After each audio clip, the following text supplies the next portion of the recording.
Okay, in terms of the military route in Korea, the Americans being pushed back to the south, this whole thing starts to turn around in January of 1951 when Lieutenant General Matthew Ridgway comes into Korea, takes command there, and basically like the ground strategic plan on the ground.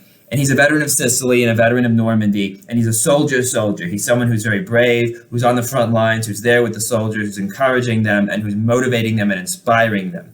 And his main goal coming in is to improve morale. So he has this policy, which is, he says, look, it's not about getting territory. It's about killing as many enemy soldiers as possible. Okay, so we're going to measure success in terms of body count, not in terms of ground gain back. Okay, now this is for Ridgway a temporary policy in order to boost the morale of his soldiers. And it works. By the end of January, morale is vastly improved, okay?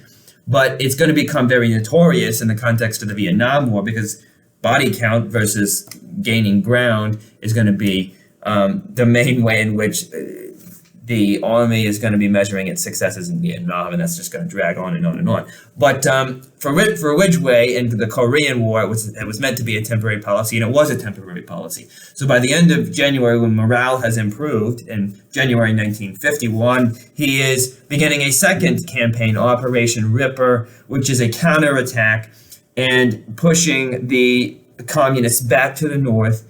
And by March, the Americans have made it back to the 38th parallel, recovered almost all of South Korean territory that they had lost in December and January. So it's a tremendous success. Ridgway, in a few months, just totally turns things around.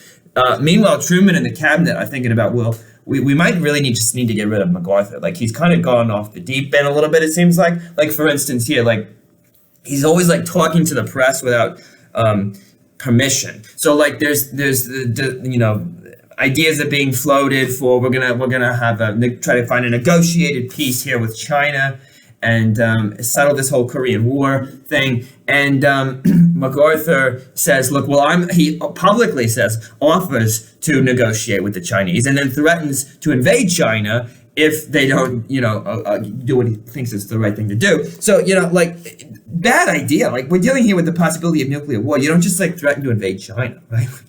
Just be a little more careful, right? So anyway, like he's kind of increasingly going off rogue here, and the problem with it is that MacArthur's this legendary figure. He's so popular at home, and he just has this kind of you know, flair, and he's very skilled at like media appearances, right, and crafting media appearances, and having a very like heroic profile in the news. And so Americans think he's great, like all through World War II, all through the Korean War. He is, you know, beloved, okay? And so Truman removing him from office is going to be another knock against his political career. He's already starting to lose popularity. If he attacks MacArthur, it's going to get even worse, right? Well, Ridgway again comes to the rescue, and he basically says, look, you can't have a guy in here in the military who is disobeying the commander-in-chief. You just can't have it. It's not going to work. You need to get rid. You need to dismiss him. You don't have a choice. Okay? And so, you know, Truman agrees and follows through. And MacArthur is removed from command of overall command of military forces in Asia. And he comes back to the United States. And everywhere he goes, he's met by these like huge crowds of people cheering for him. In Hawaii, in San Francisco, in New York City, there is a ticker tape parade with 300,000 people. I mean, he's popular everywhere in the country, okay? He goes down to Washington, D.C. He addresses both House and Senate, and they give him a standing ovation. And they're interrupting his speech every 5 minutes to applaud.